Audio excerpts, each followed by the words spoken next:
Film की शुरुआत 30 अक्टूबर 1969 को नॉर्थ कैरोलिना के जंगलों में होती है। हम देखते हैं कि दो बच्चे अपनी साइकिल चला रहे होते हैं। तभी उन्हें झील के किनारे एक टॉवर के पास एक मृत शरीर मिलता है।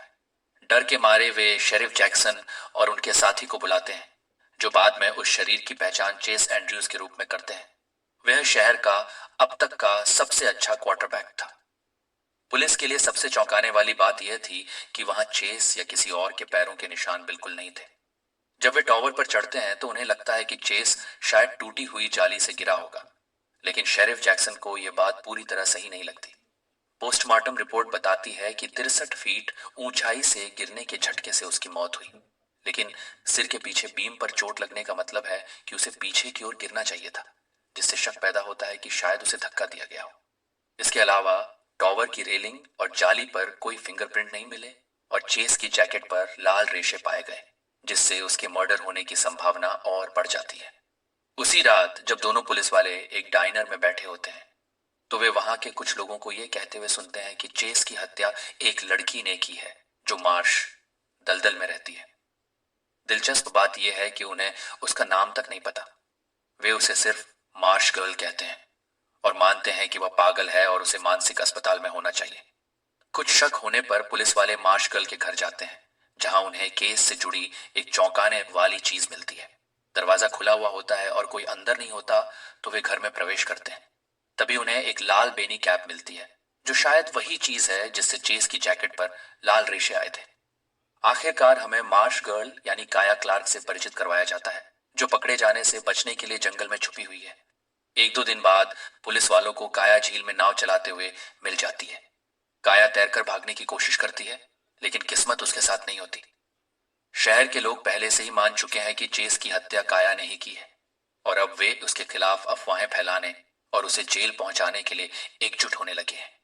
इतनी नफरत के बीच एक रिटायर्ड वकील टॉम मिल्टन काया की जेल की कोठरी में उससे मिलने आते हैं, ताकि उसकी बेगुनाही साबित करने में मदद कर सकें। लेकिन जब काया पर मुकदमा चलेगा, तो उसका फैसला वही लोग करेंगे जो उसे सिर्फ मार्श गर्ल के नाम से जानते हैं। काया को आजादी दिलाने के लिए टॉम को उसकी असली कहानी सामने रखनी होगी। शुरुआत में डरी हुई काया कुछ भी नहीं बताती, लेकिन जब टॉम जाने लगते हैं तो वह आखिरकार अपना अतीत खोलना शुरू करती है। इसके बाद फिल्म हमें साल 1953 में ले जाती है, यानी 16 साल पहले। काया का एक परिवार हुआ करता था। एक माँ जो उसे हमेशा मुस्कुराती थी, और चार बड़े बड़े भाई बहन। उनमें से सिर्फ जोड़ी उससे प्यार करता था और उसके करीब था। एक दिन एक स्थानीय लड़का टेट उनके घर आता है, जबकि काया और उसकी बहनें अपने पिता की नाव में खेल रही होती हैं। यहीं हमें पता चलता है कि काया का पिता कितना हिंसक था। जब टेट काया की रक्षा करने की कोशिश करता है, तो उसके पिता उसे डांट कर भगा देते हैं और वापस न आने की चेतावनी देते हैं। कुछ समय बाद काया की माँ जूलियन अपने पति की हिंसा और अत्याचार को और बर्दाश्त नहीं कर पाती और घर छोड़कर हमेशा के लिए चली जाती है। छोटी काया उसे रोकने की कोशिश करती है, लेकिन जूलियन जैसे उसकी चीखें सुन ही नहीं पाती, मानो मानसिक रूप से टूट चुकी हो। जब उसकी माँ चली गई तो लगता है कि उसके भाई बहन भी एक एक करके घर छोड़ने लगे। इससे काया पहले से भी ज्यादा अकेली महसूस करने लगी, और अंत में यहाँ तक कि जोड़ी जो हमेशा उसकी परवाह करता था, उसे भी जाना पड़ा। जोड़ी को जाते देख काया अपने आंसू नहीं रोक पाती, और जोड़ी भी अपनी छोटी बहन को यूं अकेला छोड़कर खुश नहीं होता। जाने से पहले वह काया को सलाह देता है कि जब भी कोई मुसीबत आए, दलदली जंगल के भीतर जहां क्रोडेट्स गाते हैं, वहां छुप जाना। सबके चले जाने के बाद काया अपने पिता की हिंसा से बचने के लिए उनसे जितना हो सके दूर रहने की कोशिश करती है। एक दिन काया की मुलाकात अचानक टेड से होती है, एक मछुआरे के बेटे से और जोड़ी के दोस्त से। उसके अंदर कुछ ऐसा था जिसने काया के दिल में दबाव जैसा एहसास हल्का कर दिया। माँ और जोड़ी के जाने के बाद पहली बार उसे दर्द के अलावा कोई और भावना महसूस हुई। धीरे धीरे काया हिम्मत जुटाकर अपने पिता से और खाने के लिए कहने लगती है। उसका पिता उसे दुकान ले जाता है, जहां वह मुश्किल से बस थोड़ा सा खाना, मुख्यतः ग्रिट्स, खरीद पाता है। दुकान के मालिक मेबल और जंपिन उसकी हालत समझ जाते हैं और काया के प्रति और भी दयालु होने लगते हैं। मेबल काया को स्कूल जाने के लिए प्रोत्साहित करती है, उसे कपड़े देती है और चोरी छिपे मुफ्त में कैंडी भी पकड़ा देती है। मेबल के दिए कपड़ों को पहनकर काया स्कूल जाने का फैसला करती है। शहर पहुंचने पर उसकी मुलाकात टॉम से होती है, जो उसे स्कूल की दिशा बताता है। लेकिन काया का पहला दिन बुरा साबित होता है। स्कूल में बच्चे उसकी फटी पुरानी कपड़ों और अस्त व्यस्त दिखावट का मजाक उड़ाते हैं। यह सब सहन न कर पाने पर वह स्कूल से भाग जाती है और कभी वापस नहीं लौटती। इस क्रूर दुनिया में जीवित रहने के लिए काया नाव चलाने में सुकून ढूंढने लगती है और टेट से होने वाली उसकी अनचाही मुलाकातें भी धीरे धीरे उसका सहारा बनने लगती हैं। इसी बीच उसका पिता क्लार्क भी अचानक उसके साथ नरमी से पेश आने लगता है और उसे अपना पुराना आर्मी बैग भी दे देता है। लेकिन जैसे ही काया की जिंदगी थोड़ी संभलने लगती है, उसकी माँ का एक पत्र उसकी जिंदगी की आखिरी खुशी भी छीन लेता है। जूलियन का वह अनपेक्षित पत्र देखकर क्लार्क का गुस्सा फूट पड़ता है। वह पत्र को पूरी तरह जला देता है, जिससे काया को उसका एक शब्द भी पढ़ने का मौका नहीं मिलता। वह काया से कहता है कि उसकी माँ कभी वापस नहीं आएगी। यह सुनकर छोटी काया का दिल पूरी तरह टूट जाता है। वह पत्र की राख को संभाल कर रख लेती है ताकि किसी भी तरह उसे अपनी माँ की थोड़ी सी गर्माहट महसूस हो सके। उस रात क्लार्क अपनी पत्नी की सारी चीजें आग में फेंक देता है और काया खिड़की से असहाय होकर यह सब देखती रहती है। फिर एक दिन काया जागती है और उसे एक और दर्दनाक सच पता चलता है। उसका पिता भी उसे छोड़कर जा चुका है।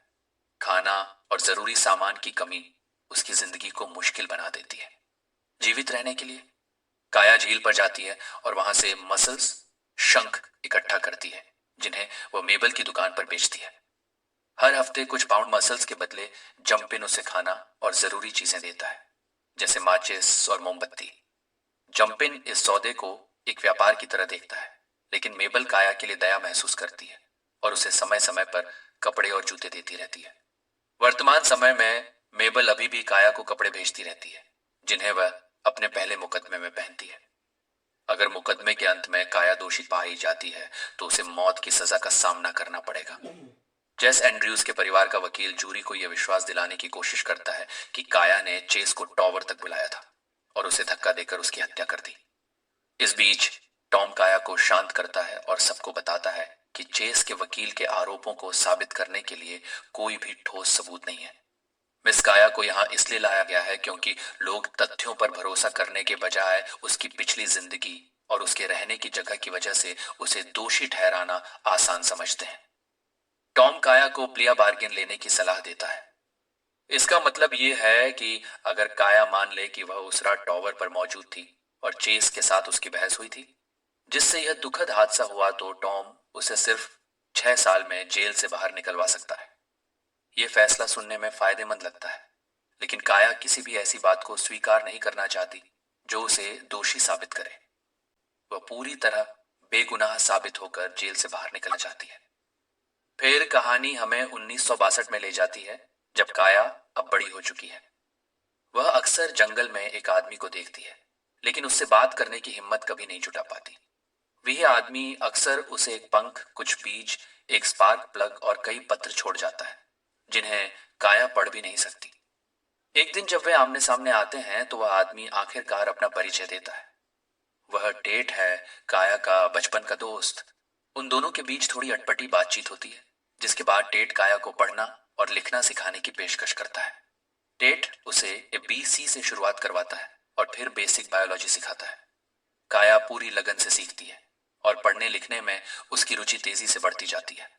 उसकी ड्राइंग स्किल्स भी बेहद शानदार हो जाती हैं और पंखों, पक्षियों तथा आसपास की हर जीव जंतु प्रजाति के बारे में उसका ज्ञान अब किसी भी विशेषज्ञ से कम नहीं है। समय बीतने के साथ काया और टेट एक दूसरे के और करीब आते जाते हैं। वे अपने अतीत साझा करते हैं और अपने अपने दर्द को समझते हुए एक दूसरे का सहारा बनते हैं। धीरे धीरे उनकी देखभाल और लगाव उन्हें एक रिश्ते की ओर ले जाता है। काया शारीरिक रूप से भी रिश्ता आगे बढ़ाने के लिए तैयार होती है, लेकिन टेट उसके प्रस्ताव को ठुकरा देता है, क्योंकि वह काया की सुरक्षा और उसकी बदनामी को लेकर बेहद चिंतित है। इस बीच सोशल सर्विसेज काया को ढूंढना शुरू कर देती है ताकि उसे तथाकथित सेफ शेल्टर में ले जाया जा सके। लेकिन असलियत यह है कि वे ठेकेदारों के साथ मिलकर दलदल को खाली करवाकर वहां होटल बनवाना चाहते हैं। इन सारी मुश्किलों के बावजूद काया की जिंदगी कुछ समय के लिए बिल्कुल सही लगने लगती है, जब तक कि टेट उसे एक चौंकाने वाली बात नहीं बताता। वह कॉलेज जा रहा है। यह खबर सुनकर काया अंदर से टूट जाती है। वह चाहती है कि टेट उसके साथ रहे, लेकिन टेट पढ़ाई करना चाहता है और सिर्फ एक मछुआरा बनकर रह जाने से ज्यादा बनना चाहता है। आखिरकार काया भारी मन से उसे अलविदा कहती है, लेकिन जाने से पहले टेट उसे कुछ प्रकाशकों की सूची देता है ताकि काया अपनी ड्राइंग और नोट्स उन्हें भेजकर पैसे कमा सके। टेट वादा करता है कि वह काया को कभी नहीं भूलेगा और अगले महीने की 4 तारीख को आतिशबाजी देखने लौट आएगा। फिर वह कॉलेज के लिए चला जाता है और काया एक बार फिर अकेली रह जाती है। कहानी आगे बढ़ती है। टेट की वापसी का दिन आ जाता है और काया का उत्साह चरम पर है। वह वही ड्रेस पहनती है जो मेबल ने उसे दी थी और पूरे दिन समुद्र तट पर उसका इंतजार करती रहती है। लेकिन दुर्भाग्य से टेट कभी नहीं आता। काया खुद को ठगा हुआ और बेहद दुखी महसूस करती है। उस रात वह अकेले ही आतिशबाजी देखती है और अगली सुबह उठती है, फिर भी टेट को कहीं नहीं पाती। टेट की यादों को जलाने के बाद काया एक बार फिर दलदल में ही शांति ढूंढने लगती है, लेकिन ऐसा लगता है कि अब वह कभी किसी पर भरोसा नहीं कर पाएगी। वर्तमान समय में अपराध स्थल की जांच कर रहे शेरिफ का तर्क है कि चेस की मौत एक हत्या है। वह टूटी हुई उंगलियों के निशान और मिटे हुए पैरों के निशानों को इसका सबूत बताता है, लेकिन टॉम कहता है कि ये निशान ऊंची ज्वार हाई टाइड की वजह से मिट गए होंगे। इसके बाद टॉम जज का ध्यान एक बेहद महत्वपूर्ण तथ्य पर ले जाता है। वह बताता है कि शेरिफ ने पिछले साल यूएस फॉरेस्ट सर्विस को एक लिखित नोटिस भेजा था जिसमें उसने टॉवर की टूटी हुई ग्रिल्स की मरम्मत की सख्त जरूरत बताई थी। उस नोटिस में चेतावनी दी गई थी कि अगर इन ग्रिल्स को ठीक न किया गया तो गंभीर चोट या मौत भी हो सकती है। अब कहानी 1968 में काया की यादों में लौटती है। उसी साल वह पहली बार समुद्र तट पर चेस और उसके परिवार से मिली थी।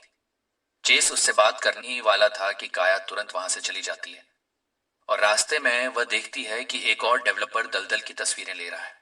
मेबल की दुकान पर मेबल बताती है कि डेवलपर इस जमीन को खरीदकर होटल बनाने की योजना बना रहे हैं और वह काया को प्रोत्साहित करती है कि वह अपने परिवार की आखिरी निशानी को बचाने के लिए जो भी जरूरी हो करे। इसका पता लगाने के लिए कि क्या यह जगह सच में उसकी है, काया लैंड रजिस्ट्रार ऑफिस जाती है। रास्ते में उसकी मुलाकात चेस से होती है और वह उसके डेट पर चलने के प्रस्ताव को स्वीकार कर लेती है। लैंड रजिस्ट्रार बाद में पुष्टि करता है कि यह घर काया के दादा ने खरीदा था, लेकिन अगर उसे इसे रखना है तो उसे $800 के पुराने टैक्स का भुगतान करना होगा। पैसे का कोई और साधन न होने के कारण काया फैसला करती है कि वह टेट द्वारा दिए गए पब्लिशर्स की लिस्ट में अपने नमूने भेजेगी ताकि शायद कोई उन्हें छापने का प्रस्ताव करे और उससे कुछ आमदनी मिल सके। कुछ समय बाद वह चेस के साथ समुद्र किनारे डेट पर जाती है, लेकिन वहां बातें बिगड़ने लगती हैं जब काया महसूस करती है कि शहर का यह सुंदर लड़का उसे शायद बेकार समझता है। टेट इसे बर्दाश्त नहीं कर पाता और चेस का सामना करता है। दोनों के बीच झगड़ा शुरू हो जाता है जब तक जंपिन बीच में नहीं आता। दिलचस्प बात यह है कि उस समय टेट वही बीनी पहन रहा था जिसका ऊन बाद में चेस की जैकेट पर पाया गया था। उस रात बाद में टेट काया के पास जाता है। काया उस पर गुस्से में है क्योंकि वह बिना किसी सूचना के गायब हो गया था और उसे यह भी नहीं लिखा कि वह जिंदा है या नहीं। टेट काया से माफी मांगता है कि उसने उसे छोड़ दिया। वह सोचता था कि काया दलदली क्षेत्र मार्श छोड़कर नई जिंदगी में नहीं बस पाएगी, इसलिए वह वापस नहीं आया। लेकिन अंततः उसे एहसास होता है कि वह उसके बिना नहीं रह सकता। अब जब वह शहर के पास एक नए लैब में काम कर रहा है, वह पूछता है कि क्या काया उसे माफ कर सकती है, लेकिन काया कहती है कि उसे पता नहीं। काया और चेस का रिश्ता पहले तो बिल्कुल सही लगता है, लेकिन एक दिन अचानक काया चेस और उसके एक दोस्त से शहर में मिलती है जो खुद को उसके मंगेतर के रूप में पेश करती है। काया को धोखा महसूस होता है क्योंकि चेस उनके बीच कुछ भी नहीं हुआ जैसे ही व्यवहार करता है, इसलिए वह अपने घर चली जाती है। चेस कुछ ही मिनटों में आता है, लेकिन काया उसके पकड़ने से पहले झाड़ियों में छिप जाती है। वह दृढ़ निश्चय करती है कि उसे फिर से मौका नहीं देगी कि चेस उसका फायदा उठा सके। इसके बावजूद काया की जिंदगी में कुछ अच्छा भी होता है। उसका किताब प्रकाशित हो जाती है जिससे उसे इतना पैसा मिलता है कि वह अपने टैक्स चुका सके और अपना घर वापस खरीद सके। वह 310 एकड़ की झीलों, दलदली जमीन और ओक के जंगल को फिर से खरीदकर उनका नवीनीकरण करती है। एक दिन उसका भाई जोड़ी अचानक सामने आ जाता है जब वह काया की किताब को स्टोर में देखता है। जोड़ी अब सेना में है और वह बताता है कि उनकी मां ने बच्चों को वापस पाने की कोशिश की थी। हालांकि काया को क्लार्क से धमकी मिली कि अगर वह बच्चों से फिर संपर्क करेगी तो वह उन्हें इतनी बुरी तरह मारेगा कि पहचानना असंभव हो जाएगा। जूलियन ने वकीलों और अन्य खर्चों के लिए पैसे बचाए थे, लेकिन बाद में वह बीमार पड़ गई और लीकेमिया से निधन हो गया। काया की सफलता देखकर चेस उसके जीवन में फिर से प्रवेश करने की कोशिश करता है, लेकिन काया की लगातार अस्वीकृति उसे कंट्रोल खोने पर मजबूर करती है और वह उस पर यौन हमला करने की कोशिश करता है। हालांकि काया पत्थर से उसे मारकर बच निकलती है और उसे चेतावनी देती है कि फिर कभी परेशान किया तो वह उसे मार डालेगी। यह मौत की धमकी एक मछुआरे ने सुन ली, जो बाद में अदालत में उसके खिलाफ बयान देता है। चेस के हमले के बाद काया हमेशा असुरक्षित महसूस करने लगती है और रातें अपने घर के बाहर झाड़ियों में छिपकर बिताती है। एक दिन जब टेट काया से मिलने आता है, वह उसके चेहरे पर चोट के निशान देखकर बेहद नाराज होता है। चेस को पिटने की इच्छा के बावजूद काया उससे निवेदन करती है कि इसे छोड़ दे और उसे आगे बढ़ने दे। टेट फिर काया को ग्रीनविल में अपने प्रकाशक से मिलने के लिए प्रोत्साहित करता है और उसे अपनी लाल बीनी देता है। यह स्पष्ट नहीं है कि काया ने यह कैप रखी या नहीं। अगर रखी तो सवाल उठते हैं कि उनकी रिश्ते खत्म होने के बाद यह ऊन चेस की जैकेट पर कैसे पहुंचा। अगले सप्ताह सभी ने देखा कि काया शहर छोड़कर ग्रीनविल अपनी मीटिंग के लिए जा रही है। वह प्रकाशकों से डिनर के दौरान मिलती है और उसी रात चेस की मौत हो जाती है। लेकिन प्रकाशक का दावा है कि उन्होंने अगले दिन काया से एक और मीटिंग की थी और उस समय काया बिल्कुल सामान्य लग रही थी। फिर भी चेस के परिवार के वकील को पता चलता है कि वे अलग अलग होटलों में ठहरे थे और वह यह दिखाता है कि काया बस स्टेशन के पास एक होटल में रुकी थी। वह दावा करता है कि काया ने रात भर की बस यात्रा की और चेस को मार डाला। अदालत के आखिरी दिन जॉर्डी, मेबल, जंपिन और यहां तक कि टेट भी काया का समर्थन दिखाने के लिए उपस्थित होते हैं। चेस के परिवार के वकील के पहले दावे के आधार पर टॉम काया की अंतिम रक्षा करने की कोशिश करता है और कहता है कि शहर छोड़कर बस में जाना असंभव है बिना किसी ने उसे देखा। उसे चेस को रात के समय ढूंढना, टावर तक लुभाना, उसे मारना और सबूत मिटाना पड़ता और फिर सभी काम 1 घंटे से भी कम में करके ग्रीनविल लौटने की बस पकड़नी पड़ती, जो टॉम के अनुसार किसी भी तरह से संभव नहीं। वह न्यायाधीशों को सलाह देता है कि वे सिर्फ अदालत में प्रस्तुत तथ्यों के आधार पर निर्णय लें, न कि पूरे जीवन भर लोगों की मार्श गर्ल के बारे में धारणाओं और बातें सुनकर। जब वे न्यायाधीशों के निर्णय का इंतजार कर रहे होते हैं, टॉम जॉडी और टेड से कहता है कि फैसला जो भी हो उन्हें स्वीकार करना होगा। और फिर वह क्षण आता है जिसका सब इंतजार कर रहे थे। जूरी काया को चेस की हत्या के मामले में प्रथम डिग्री हत्या से निर्दोष पाती है। मामला खत्म होने के बाद काया और टेट सुलह कर लेते हैं और अपनी जिंदगी साथ बिताने लगते हैं, मार्श की सुंदरता का आनंद लेते हुए। टेट पूछता है कि क्या वह उससे शादी करना चाहती है और काया सोचती है कि हम पहले ही शादीशुदा हैं। समय बीतने के साथ काया अपने पुस्तकों पर काम करती रहती है और जॉडी का परिवार अक्सर उससे मिलने आता है। इस तरह दोनों मार्श में रहते हुए बड़े होते हैं। एक दिन जब काया अकेले नाव चला रही होती है, वह अपनी मां की आत्मा देखती है जो उसे परलोक में ले जाने आई है। अंत में आंसुओं से भरी आंखों के साथ टेट देखता है कि काया नाव में मर रही है। उसके मरने के बाद के दिनों में टेट उसकी सामग्री देखता है और एक किताब पाता है जिसमें लिखा होता है, हर प्राणी अपने जीवन के लिए वही करता है जो करना जरूरी है और कभी कभी शिकार के जीवित रहने के लिए उसके शिकारी को मरना पड़ता है। इसके साथ ही किताब में चेस का एक चित्र भी होता है। फिर उसे लापता शंख की माला मिलती है जिस पर खून के धब्बे हैं। यह खोज टेट को यह एहसास कराती है कि काया ने सच में उसे मार डाला था ताकि वह शिकार के रूप में अपनी जिंदगी बचा सके। फिल्म का अंत होता है जब टेट चेस की माला को पानी में फेंक देता है और इस तरह काया का संभावित रहस्य हमेशा के लिए छुप जाता है।